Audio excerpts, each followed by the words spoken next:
Ask Reddit. Hiring managers of Reddit, what was your most WTF is wrong with this person moment you've had during an interview? Had a candidate who came in and said how hot my admin was and asked if she was single or open to Freaky Fridays. What? Switching bodies with her teenage daughter to learn a lesson about considering others' points of view and the importance of family. The implications were definitely regarding bodies and swapping something. Swapping oysters. Had one retail sales applicant call the day of the interview to tell me that if I wanted them as an employee, I'd have to either pick them up an hour away or compensate them for bus fare and tell them which routes to take. I cancelled their interview on the spot and they showed up later in sweatpants and a dirty t-shirt in the day anyway to yell and scream about professional integrity and how I'd better be ready to pay for their bus fare and for time spent wasting their day. Man, I'd love to pick the brain of a person who thinks this would work. That's the thing, that person didn't have a brain. Hiring for a senior dev position. Had a telephone interview and she seemed confident and competent, so I flew her down for an on-site interview. She calls not me but the front desk reception and says she can't drive in a big city and needs a car to pick her up, and she refuses to get the rental car we reserved before Uber Lyft. Call is transferred to me and I tell her to take the train. Atlanta, Marta. No, she says, too scary. I tell her to go to the taxi stand and take that. Nope, afraid of taxis. She wants a corporation limo to pick her up and nothing else will do. She is adamant.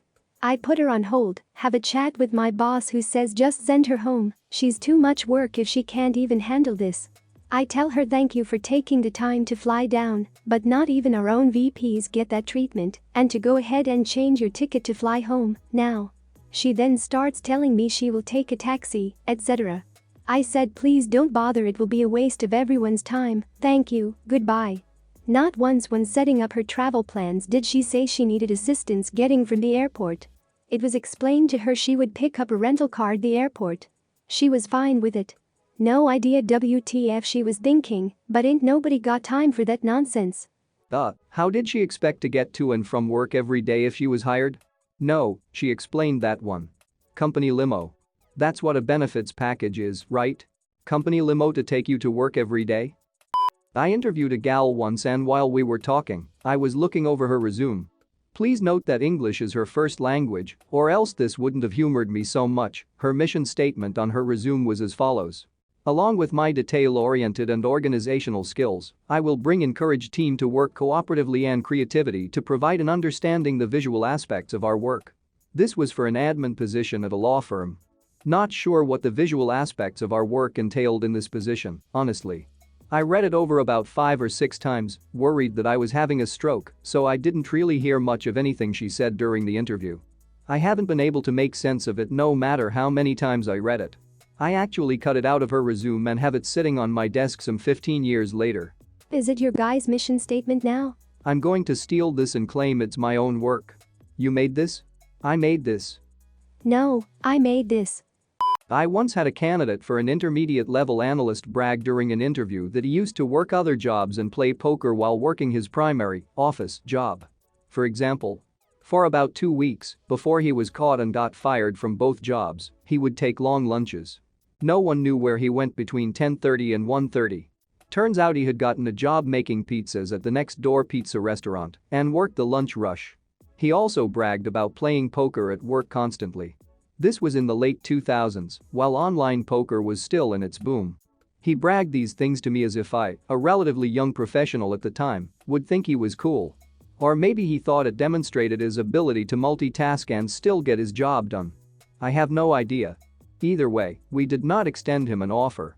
Okay, I also would not have hired this guy, but at the same time, if you give me and my 3 cohorts all the same work, they'll somehow take 8 to 14 hours to do what I'll have done, and done correctly in 2. And I really wish that was something that benefited me somehow, so I kind of applaud the guy for getting it done, and then finding some way to spend his time.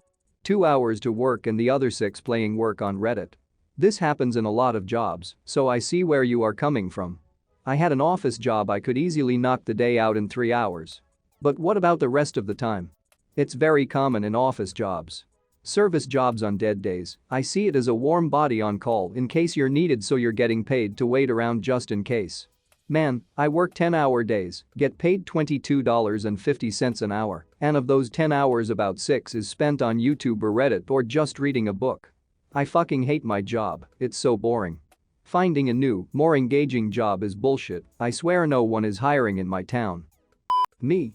I see you managed a vegetarian restaurant. Interviewee. What? It says here you managed a vegetarian restaurant. Oh, I guess I did write that. Not really though. My girlfriend had an art exhibition, and I organized the sandwiches for the opening. They were vegetarian. This was a candidate that was otherwise pretty impressive seeming and had been among the favorites for a quite sought-after position. The interview had even gone quite well up until this point. Met him later at a party, he had no memory of me. Oh no, it was more of a catering firm. I mean to change that. I had someone help me with my resume, and we just put that as a placeholder, but apparently I forgot to change that, I apologize. In fact, it was just me and my girlfriend who started a small catering business, and we did a few jobs, but we realized that we couldn't live off the profits and decided to put that idea on the shelf, and here I am now. You gotta be a quick thinker. This kid, probably 18 to 20, started picking his nose, like knuckle deep and digging for gold in the middle of his food service job interview. Wrapped that up real quick and didn't hire him. Who doesn't do a little spelunking now and then? Stop when you get to the bridge. More like excavating. More like using the Booger 288. TLDR, she was a lazy liar. Hiring a business intelligence analyst. There are a variety of ways to get into this profession. I'm open to many of them. Frankly, if you have a good head on your shoulders and know even basic SQL, I can probably work with you, though lately I've had to get more picky as our projects have become more complex. This woman is mid-40s, boisterous personality, and seems like she'd be a good organizational fit. The problem is she keeps lying but only halfway. Do you know SQL? Oh yes, I have years of experience with it. Great, so take a look at this code, this is the sort of thing we do. What's this? For some reason, though, the most egregious lie that stands out in my head with her was when she commented when I suggested she not take a particular route to the train station because it was dark and potentially unsafe. Also, I was headed to the same station and did not wish to commute with her, that she had a black belt and had practiced martial arts for years. Oh, cool, what discipline? I don't remember. FFS. Pathological liars are a trip. She's long since gone, but we had one where I work. She had stories about how she was dating a pro sports player, had dated some pop music star, had a massive cattle ranch, had a six-figure second job, etc. She'd get pissed if you expressed any kind of disbelief. Oh, I had a coworker like this. She claimed to have a degree in criminal psychology and worked for the FBI despite, working at a store with me. She once jumped in a river naked to save a drowning man while the fire department watched. She was a 9/11's first responder.